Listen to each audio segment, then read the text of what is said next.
নমস্কার বন্ধুরা, খামখেয়ালি ইচ্ছেরাতে তোমাদের সবাইকেই স্বাগত। আজ আমি চলে এসেছি একটা নতুন ভিডিও নিয়ে। শ্রাবণ মাস চলে এসছে, তোমরা অনেকেই হয়তো ভোলে বাবার ব্রত করো, পূজা করো। তো আমাদের বাড়িতে কম বেশি কিন্তু এরকম শিবলিঙ্গ রয়েছে। আর দেখবে অনেক বছর হয়ে গেলে শিবলিঙ্গগুলো কেমন যেন একটু সাদাটে মতো হয়ে যায়। তো তোমরা চাইলে কিন্তু ঘরেতে খুব সহজে এই শিবলিঙ্গকে রং করে নতুন করে নিতে পারবে। তো আমি দেখো, এটা আমি 2 বছর আগে রং করেছিলাম। তো যে কারণে একটু সাদাটে মতো হয়ে গেছে, তো আমি আবার রং করে নিচ্ছি। এর জন্য আমি কালো ফ্যাব্রিক নিয়ে নিয়েছি। এই কালো ফ্যাব্রিক দিয়ে আমি পুরোটা রং করে নিয়েছি। এরপর আমি সাদা ফ্যাব্রিক দিয়ে এভাবে আস্তে আস্তে ছোটো করে করে কলকা করে নিচ্ছি। তোমরা চাইলে তোমাদের মতো করে সাজিয়ে নিতে পারো। আর এই রঙটা না পুরো 1 বছর খুব ভালোই থাকে। প্রত্যেক বছরে যদি একবার এরকম রং করে নেওয়া যায় তাহলে একদম নতুনের মতোই দেখতে লাগে।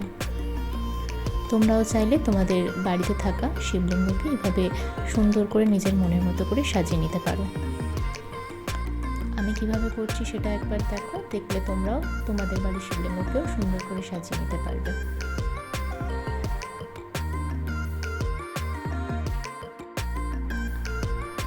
তবে তোমরা এইরকম রং করার সময় একটু খেয়াল রাখবে যেন কালো ফ্যাব্রিকটা একদম শুকিয়ে যায়। তা না হলে কিন্তু সাদা যখন ফ্যাব্রিক দিয়ে রং করতে যাবে তখন সেই কালো ফ্যাব্রিকটাও কিন্তু ঘেঁটে যেতে পারে। যে কারণে কালো ফ্যাব্রিক একদম শুকিয়ে গেলে তারপরেই তোমরা এই সাদা ফ্যাব্রিকটা ইউজ করবে।